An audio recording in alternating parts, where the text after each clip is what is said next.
Hey guys, me again. I just got back from the seminar and I just wanted to share some thoughts on what I learned. I did not stay for the full day because I have a lot of stuff to do just in light of my starting full-time work for the Entourage tomorrow and also with Mexico the following week. So I feel like I've fallen behind in some things. I'm doing some laundry and I got to clean up and I want to do some artwork as well because I can't rely on the fact that I'll have enough energy to do it every evening when I get home from work. So I wanted to get started today. So yeah, I just wanted to share some thoughts about the seminar. There was a lot of things, a lot of terminology, financial terminology that I was not familiar with. So a lot of it did go over my head. It made me realize how much there is to know, or how ignorant I am about financial things.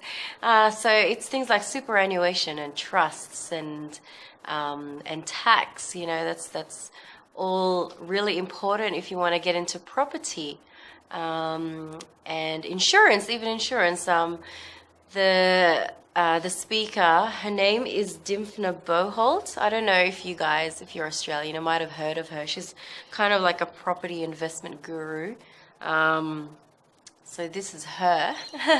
And she was a surprisingly good speaker. I really enjoyed it. She spoke with stories, and these free seminars she does is like typical lead gen, right? It's the same thing that a lot of entrepreneurs do. You know, they give away free content, and some people in the audience will convert to customers, but she's doing a great job. I learned a lot of things that I wasn't aware of despite not understanding everything. She had like a lot of common I suppose ideas and thoughts that entrepreneurs have. This is very, very much a mindset thing, you know, and what really, really struck me especially was when she said her point about fear of success. We know that that's reality when you embark on entrepreneurship, but I learned something new from her, and it was this. It was that we as humans are part of a tribe, right? We like to be part of a group, and Tai Lopez confirms that, you know, using that book Social.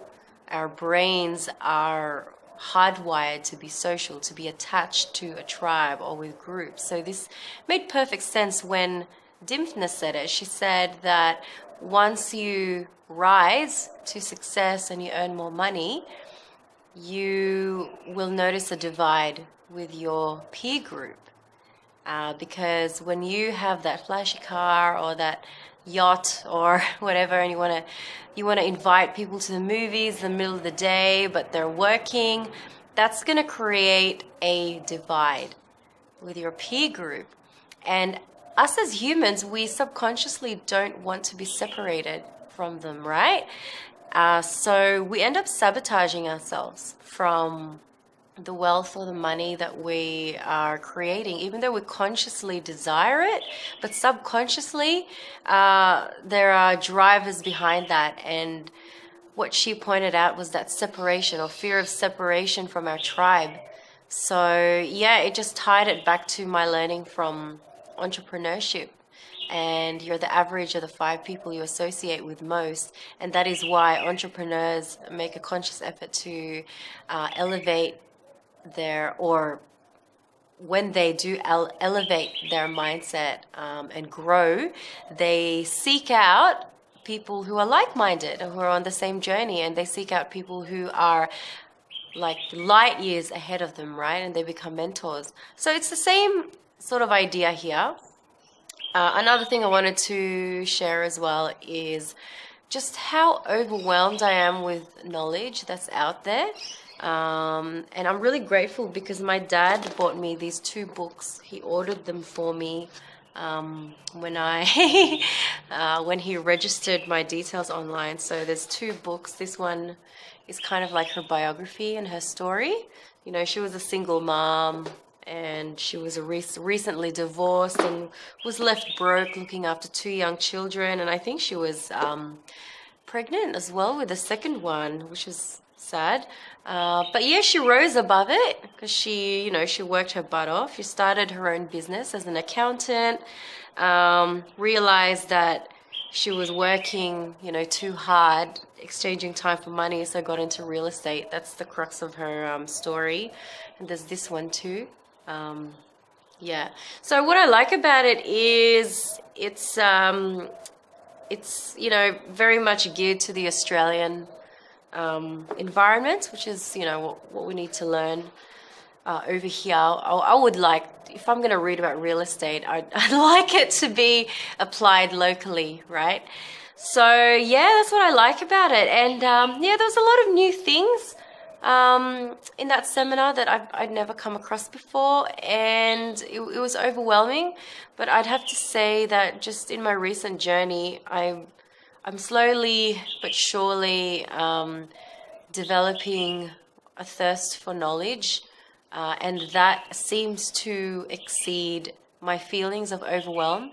Because I keep thinking, oh my goodness, I'm reading about entrepreneurship and online business, and also trying to skill up in my craft as an artist, and, you know, learning about digital marketing and mindset stuff, and oh, and when am I going to address, you know, like information about my health, and now there's this real estate thing, which also really interests me. So I guess I'm getting over the fear of knowledge, and I think that that's what stops a lot of people from learning more. It's just too overwhelming. And another thing that she pointed out was, okay, you guys are remarkable because you are here on a Sunday morning. You know, you're attending some seminar. You got here at 8:30. Like, we got there at 8:30 to register and put our names down on a Sunday morning. I mean, what are people usually doing? When I walked out of there, I was consciously aware of the people around me, and it was like, you know, families just going out and about, walking around with their kids, their prams, you know, and they were on their way because Olympic Park, there's some good factory outlets and stuff close by, so they looked like they were heading to the shops. And when I was driving home, there were a lot of people queuing up to go into Costco and, yeah, just the shopping centers. And that's what people do. That's how they spend their weekends. I mean, I suppose grocery shopping is essential. But when I was growing up, we used to spend weekends at shopping centers for fun. And that's what a lot of people do. That's what the majority of people do. And there's not a lot of brain power in that. And also, other people, you know, in their 20s and my age, in their 30s, are probably hungover and just rolling out of bed now. And I mean, yesterday evening I went out to a barbecue with friends of mine, and I went home early because I knew that I was going to be at this thing this morning, and I had to get up early for it, to have breakfast and drive there.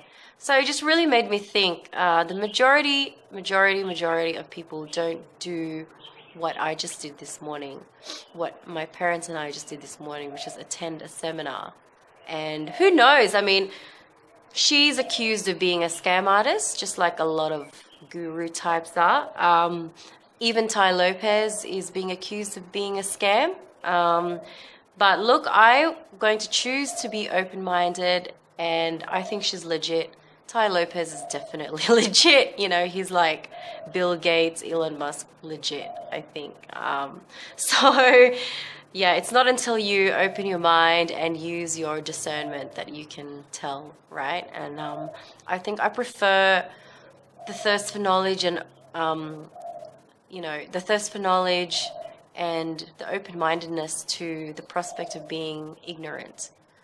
So that's what I did today. I learned something new, and I'm going to keep going.